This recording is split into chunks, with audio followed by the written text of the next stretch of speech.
भारतीय सेना रे जोग देइथिबा सब सैनिक माने आमर गर्व और गौरव।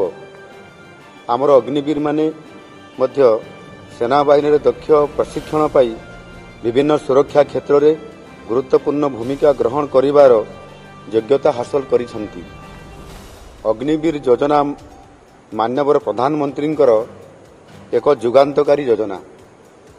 एही योजना देशर युव समाज को दक्ष साहसी और योग्य करिवारे सहायक होइछि। जीवनर सबु क्षेत्र रे आह्वान को ग्रहण करि पारुथबा युव समाज गठन रे एही योजनार एक गुरुत्वपूर्ण भूमिका रहिछि। सेथिपाई राज्य सरकार ओडिशार यूनिफॉर्म सेवारे समान को ग्रहण करिवा पाई निष्पत्ति नैछंती। मु एठारे घोषणा करूअछि जे ओडिशार जो अग्निवीर माने सेना बाहिनी रे भर्ती होई नथिबे सेमानंक पाई राज्यर सबु यूनिफॉर्म सेवारे नियुक्ति पाई 10% पर्यंत संरक्षण दियाजिबो।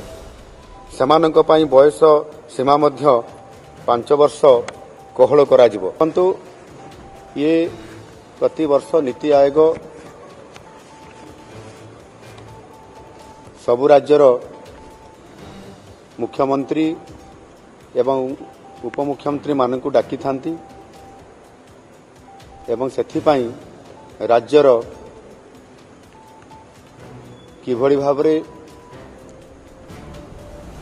आगामी दिन मानकरे बा प्रति वर्ष से राज्यर किभଳି भाबरे विभिन्न प्रकार योजना को कार्यकारी करिवा पाई को प्रकार प्रस्ताव सरकार राज्य सरकार माने आह्वान करुछंती प्रस्ताव दउछंती ताहा उपरे फोकस करिवा पाई स्वतंत्र भाबरे विभिन्न प्रस्ताव मान देवा पाई पड़ी थाए।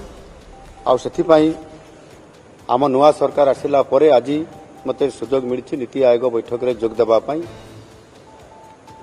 आम नुआ सरकार रो नुआ ओडिशा गठन करिवा पाई जो आमे विजन गठन करिछु आमर जो मिशन अछि ताकू नेकरी आसंता काली नीति आयोग बैठक रे ताहा उपस्थापित करा जिवो।